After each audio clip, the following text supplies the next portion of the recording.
وہ اپنی plate share کرنے سے آپ قاصر ہوتے جا رہے ہیں اور پھر جہاں جہاں کو موقع ملتا ہے وہ کرتے جاتے ہیں۔ اچھا سر، یورپ میں بھی بڑی اس وقت بے چینی ہے، پرانے گھر جو ہیں وہ بھی نہیں چل رہے، نئے رشتے جو ہیں وہ بھی آئے دن ختم ہو جاتے ہیں، چند ماہ رشتے چلتے ہیں، اور اس کے بعد آپ کیا دیکھتے ہیں کہ یہاں بھی جو حالات ہیں پاکستان کی طرح، اور یہاں بھی لوگ جب سیٹ ہو جاتے ہیں، کئی تو ویزوں کے لیے شادیاں کر کے، تو جب ان کو ویزے شیزے مل جاتے ہیں اس وقت خراب ہوتے ہیں رشتے، اس کی کیا وجہ یہاں؟ دیکھیں آج سے کچھ عرصہ پہلے 10-12 سال پہلے جو آپ نے شادی والی بات کی، میں پہلے جواب دے دوں کہ انڈیا میں ہم سنتے تھے کہ کسی لڑکی کی تعلیم ٹھیک ہے، اور وہ پنجاب کے اندر فلموں میں دکھایا جاتا تھا، ڈراموں میں یا کہیں سچ بھی تھا کہ جی وہ جو ہے لڑکا جو ہے وہ پیسے لگاتا تھا، لڑکی کی تعلیم ہوتی تھی اور وہ کینیڈا جاتے تھے۔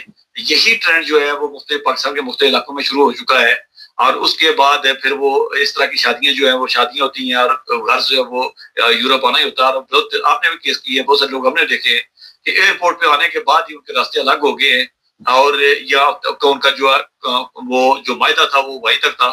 آگے بات یہ ہے کہ جو شادیاں پرسنل کا کر کے آئے ہوئے ہیں ان کے درمیان بھی سوچ کا فرق ہے، اور جو یہاں رہنے والے ان کی سوچ کا فرق ہے، جو وہاں سے آنے والا روز فرق ہے۔ دوسری بات یہ ہے کہ شاید وہاں بھی جو لوگ ایک مخصوص ماحول میں رہتے تھے، وہ جب یہاں آ کے بہت ساری کھلی آزادیاں ہیں، پھر دوسروں کے ساتھ وہ سنتے ہیں، ان سے آزادی کی کہانیاں سنتے ہیں، تو پھر وہ عورتیں ہوں یا مرد ہوں، پھر وہ اس طرح کے کام کرتے ہیں، اور سوچتے یہ ہے کہ چلے جی یہاں بھی ہمیں گورنمنٹ سوشل دے رہی تھی، اور یہ 3 مل کے کھا رہے ہیں، 2 مل کے کھا رہے ہیں، اب مجھے اکیلا ملے گا، گھر بھی مل جائے گا۔ لیکن یہ ایک ایسا جنگل ہے، آپ کو اگلی بات کا جو ہے نا، یہ بات تو ڈسکس کر رہے ہیں کہ لوگ اپنی جان چھڑا رہے ہیں، لیکن اس کا جو الٹیمیٹ اگلا رزلٹ جو 8 سے 10 سال میں آپ نے بہت سے لوگوں سے دیکھا ہوا ہے کہ جو لوگ یہاں سسٹم سے کٹ جاتے ہیں، یعنی وہ خوش قسمت لوگ ہیں جو کسی نظام میں ہیں، جن کے آگے کوئی نظام موجود ہے، جن کو کوئی پوچھنے والا ہے، کوئی جمعہ کو مسجد میں ان کو ہاتھ ملانے والا ہے، وہ بچ جاتے ہیں۔ ورنہ عام لوگ جو آتے ہیں، جو سسٹم سے کٹتے ہیں، اپنے لوگوں سے تعلقات کاٹ دیتے ہیں، وہ الگ ہو جاتے ہیں۔ یقین کریں کہ 3-4 سال کے بعد ڈپریشن، اس کے بعد ایسی بری جگہوں پر پایا جانا۔ میں نے 3-4 لوگوں سے ملا ہوں کہ ان سے پوچھا کہ تم کہاں کے، اس نے کہا میں فلاں جگہ کا ہوں، جب آیا تھا میری بیٹی سال کی تھی، اب بیٹی کی شادی ہو چکی ہے، شکل ہی یاد نہیں ہے، تو آپ جس حالت میں مجھے دیکھ رہے ہیں، اس حالت میں دیکھ کے تو آپ کو اندازہ ہو سکتا ہے میں کیا کروں گا۔ تو وہ جو لوگ کر رہے ہیں ان کو اگلے 3 سے 4 سال 6 سال ان کے لیے وہ اتنا مشکل ہو جاتے ہیں کہ پھر وہ ان کے لیے واپسی کا راستہ پاکستان کا ہوتا ہے۔ کیونکہ جرمنی میں آپ اگر کام کر رہے ہیں تو پھر گورنمنٹ کو ٹیکس دے رہے ہیں اور اتنا ہی کما رہے ہیں آپ کی، جتنا آپ کا گھر کا نظام چل رہا ہے، یہاں سے بچت کر کے کوئی گھر وہاں پہ پلازے آپ کے دور میں نہیں بنتے ہیں۔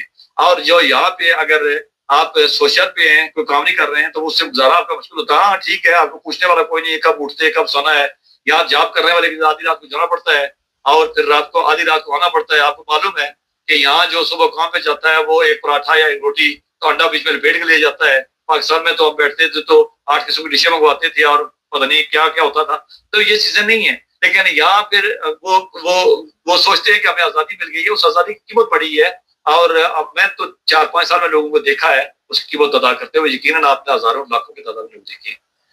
اچھا سر، یہ نئے رشتے جو ہیں یہ تو چل ہی نہیں رہے بالکل ہی، اور جو ابھی آپ نے کہا کہ آزادی کی طرف جا رہے ہیں، ماحول کا بڑا اثر پڑ رہا ہے کہ اس کا رشتہ خراب ہو گیا تو میرا ہو جائے گا تو کون سی قیامت آ جائے گی، یہ بھی سوچ ہے لوگوں کی۔ دیکھیں آپ پاکستان میں اگر آپ کبھی آپ کو پاکستان چینل دیکھنا نصیب ہو تو آپ کے ڈرامے جو ہے نا، ان ڈراموں کی آپ کو پتہ چلتا ہے وہ سارے ڈرامے طلاق دلوانے کے لیے بیٹھے ہوئے ہیں۔ آج صبح کے مارننگ شو جو ہے اس میں طلاق یافتہ عورتیں بلاتی ہیں، پھر ان کی آزادی قصے سنائے جاتے ہیں، اور پھر وہیں سے جو ہے وہ سارے لوگ تو پاکستان تو طلاق یا سوری میں کہ پاکستان تو چلا ہی طلاق یافتہ عورتیں نہیں ہیں۔ ہاں اسی پہ چلا آپ نے چھکا مار دیا میں نہیں کہوں گا، لیکن بہرحال وہ یہ ایسے ہی ہے کہ صبح وہاں پہ جو مارننگ شو ہوتے ہیں وہ ان سے بھرے ہوئے ہوتے ہیں، اور یہ بات بھی آپ کے پاس سچی ہے۔ تو بہرحال وہ پھر اسی کو جو وہ اثر لیتے ہیں، اور پھر وہ بچیاں ہوں بچے ہوں۔ دوسری بات یہ ہے کہ پتہ نہیں وہ قوم ایک سائڈ پہ جائیں گے تو آپ کو انتہائی مذہبی لگے گی، لیکن دوسری سائڈ پہ آپ کو لگے گی، پھر پتہ چلے گا ان سے کوئی سیکولر مذہب بیزار ان سے کوئی زیادہ ہے ہی کوئی نہیں۔ اب جب مذہب بارک صاحب جب گلے سے نیچے نہ اترے ہوں تو پھر ایسے ہی ہوتا ہے، اور اسی کا خمیازہ قوم بھی بھگت رہی ہے۔ اور جو اس طرف جا رہے ہیں یہ حقیقت ہے کہ درد دل رکھنے والے لوگوں کو پتہ ہے کہ ایک ایسی طرف جا رہے ہیں جہاں پہ اندھیرا ہے اور تباہی ہے، اس کے علاوہ کچھ نہیں ہے. وہ پاکستان میں ہوں، وہ لڑکی جس کی میں بات کر رہا تھا جو کہتی ہے شکل سورت تو 30 سال کے بعد ڈالی جاتی ہے، اس کا بچتا کچھ نہیں ہے. اور اس طرح کے جاب جو ہے، جو میں نے کہا 15,000 تنخواہ ہے اور 70,000 ٹیلی فون ہے، وہ بھی آپ کو پتا ہے کچھ زیادہ عرصہ چلتی نہیں ہے. تو پھر اس کے بعد جو تباہی ہوتی ہے اور پھر جو حالات ہوتے ہیں وہ سب کے سامنے ہیں. تو یہ قوم ایک راستے کو دیکھتی ہے، اس کا اینڈ دیکھتی ہے، اس کا نتیجہ کیا نکلے گا. اور یہ پوری دنیا کے اندر جہاں جا رہے ہیں وہ سپلائی ہوتا جا رہا ہے. پھر یہاں جو آتے ہیں وہ آگے دیکھتے ہیں ہو بڑا یہاں آزادی بڑی ہے. اور جب خامد کے ساتھ ہوں تو وہ 400 350 سوشل ملتی ہے اور اس میں سے وہ گھر کا خرچہ بھی کاٹ لیتا ہے. تو جب ادا کے تو 600 ملتے ہیں. لیکن اس 600 کی قیمت کتنی ہے؟ یہ کافی قیمت ہے. اور وہ وقت کے بعد جب ادا کرتا بندہ پھر اس کے بعد بچتا کچھ نہیں ہے، نہ ادھر کو بچتا ہے نہ ادھر بچتا ہے. کتنے لوگوں کا. اچھا، یہاں پہ انگلینڈ میں ایک باقاعدہ طور پر سروے بتایا، ابھی آپ نے مذہب کی بات کی، آپ کیا سمجھتے ہیں کہ پاکستانی ہم بڑے مذہب کے وہ ماننے والے ہیں؟ یہاں پہ تو ملک چھوڑ کے جو آئے ہیں انہوں نے رپورٹ BBC نے بھی جاری کی ہے کہ لڑکیاں لڑکیوں کے ساتھ رہنا چاہتی ہے، لڑکے لڑکوں کے ساتھ. وہ کہتے ہیں جی ہمیں وہاں پہ اس چیز کی آزادی نہیں ہے. تو یہاں کے ویزے لینے کے لیے ہم کسی حد تک بھی چلے جاتے ہیں. جی میں نے اشارتاً بات کی تھی پہلے، میں وہی بات کر رہا جو کس سسٹم کے اندر ہیں تو ان کے لیے بڑی بلیسنگ ہے کہ کم از کم وہ ایک سسٹم کے اندر ہیں. ان کو لوگ گائیڈ کرنے والے ہیں. جمعے کو جاتے ہیں، مسجد آتے ہیں نماز پڑھنے کے لیے، کوئی کام کے لیے ان کو مشورہ دیتا ہے، فلاں جا کر دو، بیمار ہو جائے تو کوئی پوچھنے والا ہوتا ہے. تو جو عام بچے آ رہے ہیں جس کی طرح آپ اشارہ کر رہے ہیں، وہ میں نے دیکھا ہے کہ ان کے کیسز جو ہے وہ وہاں مدرسوں پہ الزام لگاتے ہیں، وہ ہم جنسی پرستی کی بات کرتے ہیں. وہ پاکستان میں کہتے ہیں شراب پینے کی آزادی مجھے نہیں تھی. اور اس کے بعد آپ کو پتا ہے کہ 90% کیس جو ہے وہ UK میں پکڑے گئے ہیں. اور ابھی پرسوں ترسوں کا تھا کہ کچھ لوگ جو ہیں جو اب پتہ کیا کیا جاتا ہے کہ پاکستان جب ایئرپورٹ سے لوگ نکلتے ہیں تو وہ ان کا باقاعدہ ڈیٹا چیک کرتے ہیں. اور ایسے کیسز پاکستان کے اندر سیالکوٹ، لاہور، کراچی، اسلام آباد ایئرپورٹ سے بھی پکڑے گئے ہیں کہ وہ بندہ جو ہے وہ ہم جنس پرستی کی بیماری میں یا ان لوگوں سے رابطے میں تھا اور اسی سسٹم میں وہ وہاں جانا چاہ رہا تھا کہ اس لیے کہ میں وہاں جاؤں گا مجھے اسالم مل جائے گی.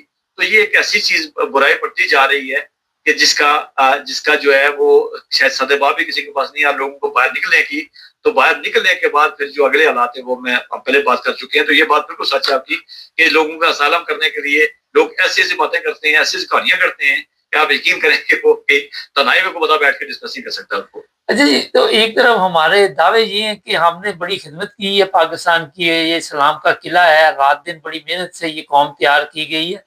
اس کا مطلب جو قوم کے رزلٹ نکل رہے ہیں وہ آپ دیکھ رہے ہیں کہ غیر اسلامی تو ہے ہی ہے لیکن غیر انسانی بھی ہے. آپ نے دیکھی ہوگی ویڈیوز کال کی ہیں کہ کراچی میں اور پنڈی میں اور مختلف شہروں میں قربانی کا گوشت بیچا جا رہا ہے. ہاں، اور مانگنے والے بھی بیچ رہے ہیں، گوشت بیچ رہے ہیں. اور ملاوٹ، جعل سازی، رشوت، اس کے بعد کیا نام ہے خارج، مدرسوں مسجدوں کے اندر کیا ہوتا ہے جو ہے وہ. اچھا اس میں ایک چیز شامل کر لیں سردار صاحب، آج ایک ویڈیو میری نظر سے گزری، وہ مسجد کی بجلی لے کے تو وہاں پہ نور جہاں کے گانے باہر اسپیکر رکھ کے لگائے ہوئے، تو بندہ کہتا بجلی مسجد کی ہے. تو جو سسٹم بنایا گیا اس اگر موجودہ قربانی کا گوشت جی مانگنے والے بھی بیچ رہے ہیں، جن کو جو مانگنے والے تھے نا انہوں نے مانگ لیا، اب آگے فروخت کر رہے. تو مکمل بیچنے والے بھی آپ سے خریدنے والے وہ بڑے مزے کی بات ہے، وہ بڑے بڑے ہوٹلوں والے لے رہے ہیں ان سے، ٹھیک ہے کہ نہیں، جو واپس اسی عوام کو واپس بیچیں گے. اور دوسری بات یہ ہے کہ آپ نے بجلی کی بات کی، ابھی تو کوئی ریسنٹلی کو 3-4 مہینے پرانی بات ہے کہ اوکاڑا کے اندر مسجد کے جو ہے مسجد کے اندر جو ہے اس کے بیسمنٹ کے اندر وہ مولوی صاحب نے گجرا کروایا تھا. اور میں نے پروگرام کیا تھا، آپ نے دیکھا ہے. اور اس طرح کے درسیوں معاملات کو موجود ہے، مولویوں کے موجود ہیں. تو مسجدیں جو ہے وہ دیکھ لیں کہ وہ کہا گیا ہدایت سے خالی ہو جائیں گی، ہدایت سے خالی یہ نہیں ہے. اچھا آخر میں یہ بتائیے کہ کسی کو اس چیز کا احساس ہے؟ چند لفظوں میں صرف سر. نہیں، کسی کو کوئی احساس نہیں ہے. اس لیے احساس نہیں ہے کہ وہاں دیکھیں بڑا آسان، اسلام بڑا آسان ہو گیا ہے کہ آپ پورا سال جو مرضی کریں، آپ رشوت کے پیسے اکٹھے کریں، چرچ بیچیں، منشیات بیچیں، اس کے بعد جو مرضی کریں. اس کا اثر آ یہ ہے کہ حج کرنے بھی چلے جائیں، عمرہ کرنے بھی چلے جائیں، اور اس کے بعد گھر میں کوئی میلاد کا پروگرام، ماں باپ مر جائیں تو پہلے ختم نیاز ہوتی ہے. اب میلاد کا پروگرام ہے کہ مولوی کو بیلیں بھی ملتی ہیں، مولوی اچھل کے مخالفی کی بات بھی کرتا ہے، اور اس کے بعد یہ ہے کہ آپ میلاد کروا لیں. اور قربانی پہ دیکھیں، مجھے یہ بات ہے مبارک صاحب، آپ یورپ ماشاء اللہ 50 سال سے ہیں اور پورا خاندان ہے، میرے خیال میں آپ 7 برادر لکھتے ہیں تو 7 بھائی بھی ہوں گے. 9 بردر سردار صاحب بولی گئے 7 نہیں 9 بردرز.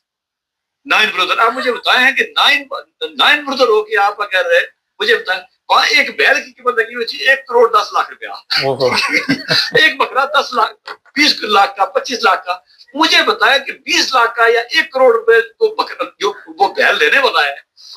پہلی بات یہ ہے کہ اس کے ذریعے آمدن چیک کیجیے کہ اس کے ذریعے آمدن کیا ہے. اور دوسری بات یہ ہے کہ وہ 1 کروڑ کا جو لینے والا ہے مجھے بتایا کہ اس کے وہ صرف دکھاوا نہیں ہے تو اس کے علاوہ کیا ہے. اس قربانی کا اس میں تقویٰ، پرہیزگاری، سنت ابراہیمی. اچھا میں بتا دیتا ہوں. پچھلے دنوں ایک کیس پکڑا اسلام آباد میں، وہ رشوت لے رہا تھا وہاں پہ، کوئی میڈیکل ایسا ادارہ ہے وہاں پہ، سرگودا میں وہ ایک ہاسپٹل کے ہاں سرگودا سوری، اور وہ بیگم نے کہا جی ہم نے پتہ نہیں اونٹ کی قربانی دینی ہے تو آپ رشوت دے کے آئے تو یہاں سے آپ حساب لگا لیں. بہت شکریہ سردار صاحب کا. لو جی یہ آج میں نے کہا سردار صاحب سے پوچھتے ہیں کہ یہاں پہ رشتے جو ہے وہ کیوں اس وقت جو ہے وہ بڑی مشکل کا شکار ہے. اب ایک لطیفہ بھی ہے مگر میں سنانا بھی نہیں چاہتا، دل بھی کر رہا ہے تو طریقے کے ساتھ سنا دیتا ہوں. میں یہاں آفس آیا تو ایک صاحب کہنے لگے کہ یہاں پہ اتنے گھر آج جو ہے وہ سکون سے رہیں گے. میں نے پوچھا وہ کیا وجہ، تو وہ کہنے لگے جی یہاں کے کچھ خواتین جو ہے وہ اکٹھی ہو کے پکنک پہ گئی ہے. تو میں ان کی بات سن کے مجھے ہنسی بھی آئی مگر جو سمجھ نہیں آ رہی وہ سمجھ چکی ہے کہ کیا حالات یہاں پہ چل رہے. ایک جنرل بات ہے، اس کو اپنے گھر کی طرف موڑ کے آپ فون نہ شروع کر دو، جڑا پر نو ہی لا لے. چینل کو سبسکرائب کرے، جڑے رہے.